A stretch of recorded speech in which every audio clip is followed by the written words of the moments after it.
Salut à tous, cette vidéo est au sujet de la dernière vidéo postée de Ousmane Badara, le rôle des Noirs dans l'islam. Ousmane Badara n'arrive pas, à ce que je vois, à être dans la vérité. Tout simplement, nous savons aujourd'hui, en tout cas avec toutes les preuves que les gens nous ont apporté, que le prophète de l'islam et ses compagnons sont noirs. Mais il n'ose pas aller au bout, par peur sûrement de son public, ou de perdre des gens, ou de perdre aussi sa réputation. Mais je comprends pas pourquoi il persiste, car il fait que de se contredire.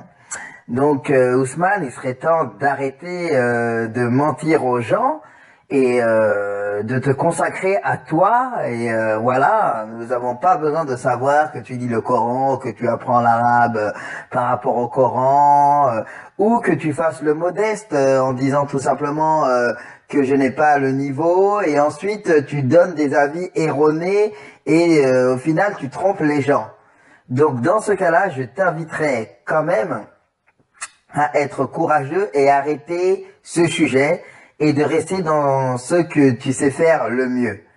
Je pense que c'est mieux, car certains ont eu peut-être plus de courage que toi, ils ont peut-être pas aussi les mêmes intérêts que toi, ça je ne sais pas.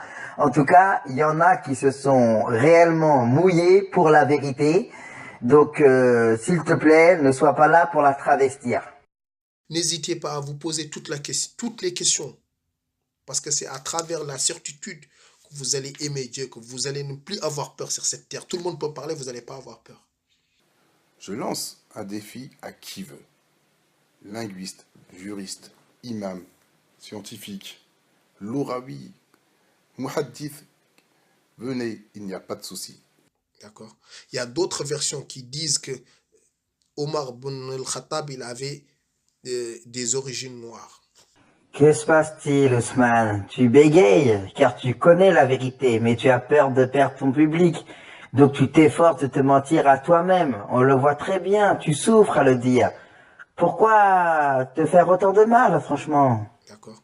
Il y a d'autres versions qui disent que Omar ibn al-Khattab, il avait des origines noires. Mais ça, c'est pas beaucoup de versions qui le disent ça. La majeure partie des versions décrivent Omar ibn al-Khattab comme un gars avec un teint très très blanc.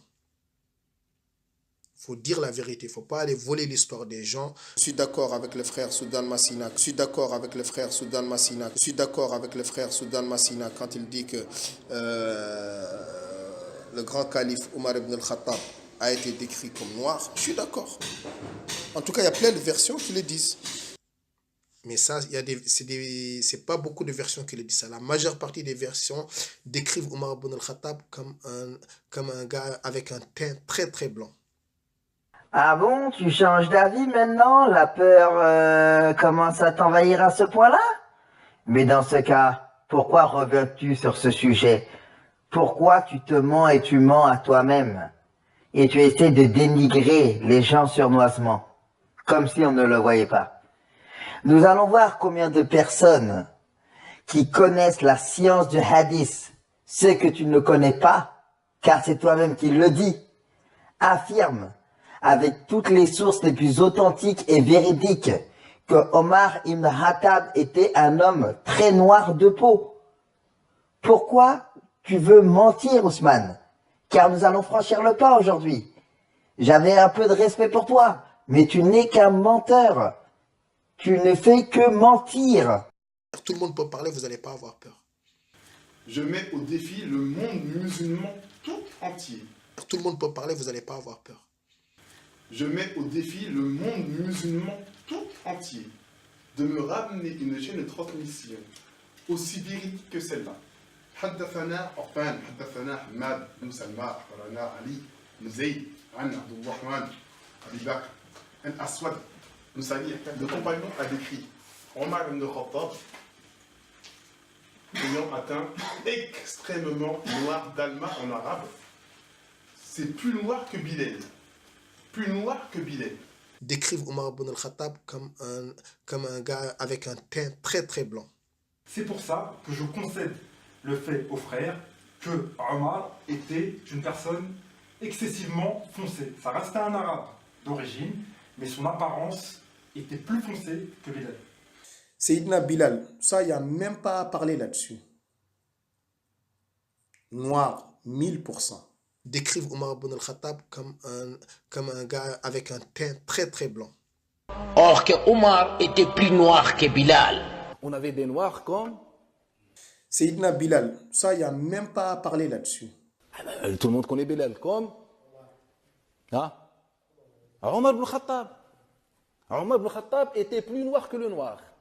Omar ibn Khattab était plus noir que le noir. Il faut dire la vérité, il ne faut pas aller voler l'histoire des gens. Décrivent Omar ibn al-Khattab comme un gars avec un teint très très blanc. Il dit, et je vois face à moi un homme très noir. Or que Omar était plus noir que Bilal. Mais son apparence était plus foncée que Bilal. Plus noir que Bilal. Il était encore plus noir que Bilal ibn Rabah, Bilal ibn Rabah radiyallahu anhuma. Et donc c'est pour cette raison que, voilà, Omar ibn Khattab c'est un noir. Mais là, Omar ibn Khattab, qui ne connaît pas Omar ibn Khattab?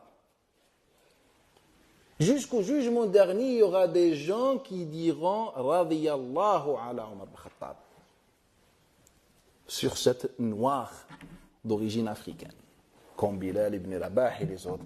Bref, en conclusion, il n'y a pas de discrimination islam. Il nous a fait sortir de ces ténèbres à la lumière. Et c'est les Noirs qui reprendront la responsabilité à la fin des temps. C'est-à-dire après la pente de Nabi, ça fait déjà des siècles. Un nombre très important des savants, et surtout les grands savants, étaient noirs. Il faut dire la vérité, il ne faut pas aller voler l'histoire des gens. Dans certaines versions, on nous dit que Mu'adh bin Jabal aussi c'était un noir. J'ai vu, il a fait une vidéo sur Mu'adh bin Jabal. C'est un autre grand sahaba. Lui aussi, il est décrit comme noir. La dernière fois, j'étais dans une mosquée à Clichy-sous-Bois. Il y a un grand imam qui est venu nous dire que Mu'adh bin Jabal était noir, foncé. Et pourtant, c'est un pur arabe. Il faut dire la vérité, il ne faut pas aller voler l'histoire des gens.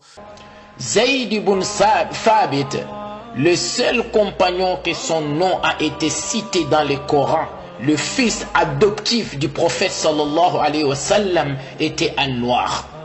Zayd ibn Haritha, c'est le seul compagnon dont le nom a été cité comme nom propre dans le Coran. Le seul compagnon que son nom a été cité dans le Coran. Il n'y a pas plus grand honneur que ça. Zayd ibn Haritha, c'était un noir. Son fils Oussama bin Zayd, c'était un noir. Il lit quand même, mais on note qu'il n'y a pas la chaîne de transmission. Donc voilà. وكان زيد أبيض أحمر وكان ابنه أسامة آدم شديد الأدمى. Et son fils était foncé de peau. Et du fait, Adam Shadid al-Udma, c'est très noir. Et d'ailleurs, la mère de Oussama est connue pour être une esclave éthiopienne. Donc les gens pourront faire leur recherche. Et Zayd était blanc. Zayd ibn Haritha, c'était un noir. Il faut dire la vérité, il ne faut pas aller voler l'histoire des gens. Et Zayd était blanc. Zayd ibn Haritha, c'était un noir. Il faut dire la vérité, il ne faut pas aller voler l'histoire des gens. Donc celui qui dit que blanc n'est pas blanc et que Ahmad n'est pas rouge, etc. Et qui dit que l'un n'est pas l'autre, etc. Là, il y a les deux. Donc ça veut dire que, si je comprends bien, Zayd, ici, est blanc, d'après les plus avec grands son fils, et Adam Shadid el-Oudma, qui est la noirceur la plus élevée chez les Arabes, qui est celle du corbeau. Explique-moi pourquoi. Parce que sa femme est noire. Parce que sa femme est Mais il noire. devait être métis, c'est quoi cette histoire? Eh ben, il est métis. Son fils Oussama bin Zayd, c'était un noir. Le fils de Zayd bin Haritha, noir, 1000%. Eh ben, il est métis. Le fils de Zayd bin Haritha, noir, 1000%. Zayd ibn Haritha, c'était un noir. حديث sérieux.